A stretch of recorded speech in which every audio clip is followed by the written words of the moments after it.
Wish you all a very very happy World Hearing Day. That is on 3rd March. Sampada Raikar from Bhukar Hospital will try to share a few insights about my practice.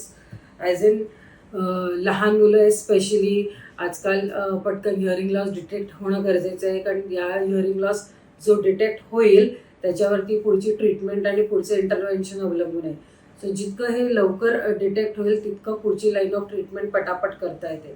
So अशा वेळी काय pointers आहेत जे पेरेंट्सनी आणि grand पेरेंट्सनी लक्षात ठेवायला पाहिजे, असे फ्यू काही पॉइंटर्स मी देते ते तुम्ही लक्षात ठेवा and try to spread an awareness amongst all of them. So simple आहे. काही लहान बेबीज वगैरे असतात जे समजा नाव हाक मारलं, नेम कॉलिंग केलं किंवा काही मोठा आवाज झाला, काही मध्यम पातळीचा आवाज झाला तर ते मूल काही बघतंय का, लक्ष देत आहे का, की काही रिस्पॉन्डच करत नाही आहे. कुकरची शिट्टी वाजली, ठीक आहे, खालतून तुम्ही कोणी कुत्रा भुंकला, पटकन टी व्हीवरती काही ॲड लागली, त्याचा आवाज मोठा असेल तर ते मूळ वळून बघताय की नाही हे बघणं आपण गरजेचं आहे. आजी आजोबांचे आवाज त्याला ओळखीचे वाटून, आई बाबांचे आवाज ओळखीचे वाटून ते मूल हसतंय का हे खूप बघणं गरजेचं आहे. ह्यापैकी जर का काही या 3-4 गोष्टींपैकी सुद्धा 2 किंवा 3 गोष्टी तो करत नसेल तर इट इज टाईम की आपण एका ऑडिओलॉजिस्टला किंवा ENT डॉक्टरला दाखवून त्या प्रकारच्या ज्या यांच्या वयानुसार ज्या टेस्ट आहेत, म्हणजे कुठच्या ओईवरती फक्त अवलंबून न राहता ओई बरोबर एखादं प्रॉपर डायग्नोस्टिक बेरा टेस्ट जी असते ती करणं जरा अपेक्षित आहे. ह्या 2-3 टेस्ट केल्यानंतर ह्याच्यावरून आपल्याला कळतं की बाळाला किती कमी ऐकू येत आहे किंवा किती ऐकू येत आहे. किती कमी ऐकू येत आहे ह्याच्यावरती पुढची लाईन ऑफ ट्रीटमेंट डिसाईड होते.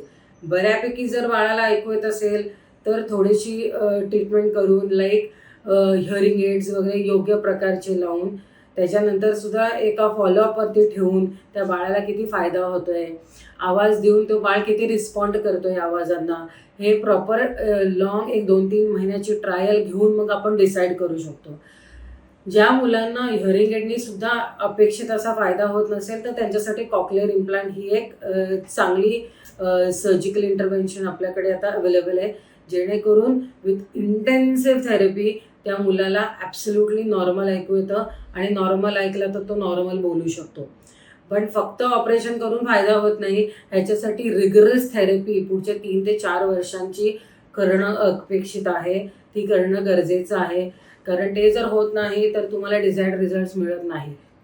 म्हणून आम्ही नेहमी ऑडिओलॉजिस्ट काय, ENT डॉक्टर्स पण काय सांगतात की वयापासून जन्मापासून वयाच्या 5व्या वर्षापर्यंत मूल जेवढं शिकतं बोलायला त्याच्यानंतर ते तितकं तेवढंच शिकत नाही.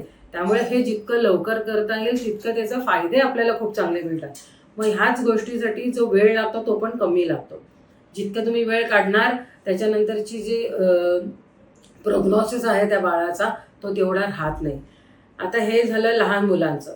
थोडे जे शाळेत जाणाऱ्या मुलांचे असतात ते जे अनडिटेक्टेड हिअरिंग लॉस राहतात, म्हणजे टी व्हीकडे परत न बघणं, खूप मोठ्या आवाजामध्ये ऐकणं किंवा हाक मारलेकडे न बघणं, पेरेंट्सना वाटायचं लक्षच नाही आहे, हा आळशीच आहे. प्रत्येक वेळी तेच कारण असू शकत नाही, त्यामुळे ते एकदा बघणं गरजेचं आहे. शाळेमध्ये लक्ष न देणं, नोट्स लिहून न आणणं, ठीक आहे, खूप एका जागी स्थिर न बसणं, बोलण्यामध्ये काही दोष असेल तरीही ह्या गोष्टींकडे लक्ष देणं अपेक्षित आहे. आणि पेरेंट्सनी त्वरित जाऊन प्रॉपर ऑडिओलॉजिस्टकडे जाऊन त्यांची कानाची तपासणी करता येते. इतक्या छोट्या मुलांसाठी सुद्धा आता प्रॉपर प्युअर टोन ऑडिओग्रॅम जे म्हणतो, जी मुलं रिस्पॉन्ड करतात, प्ले ऑडिओमेट्री म्हणतात, म्हणजे खेळणं दिलं जातं, आवाज आला की ते खाली ठेवायचं असतं, तितकं त्यांना ते शिकून जमतं. ते एक केलं तर बऱ्यापैकी आपल्याला एक फेअर आयडिया आणि जजमेंट येतं की ह्या मुलाला किती ऐकू येत आहे. त्याप्रमाणे पुढची लाईन ऑफ ट्रीटमेंट होते. म्हणून आजकाल पिडॅट्रिक्सवरती इतकं फोकस का आहे, सरकारचा सुद्धा इतकं फोकस आहे की कुठचंही मूल जे आहे जन्माला येत आहे त्या सगळ्यांना ऐकू आलं पाहिजे आणि त्यांना बोलता आलं पाहिजे. जी आपली आज वर्ल्ड हिअरिंग डेची हॅशटॅगच आहे की हॅशटॅग हर बच्चा सुनेगा. So wish you all a very very happy world hearing day. Thank you.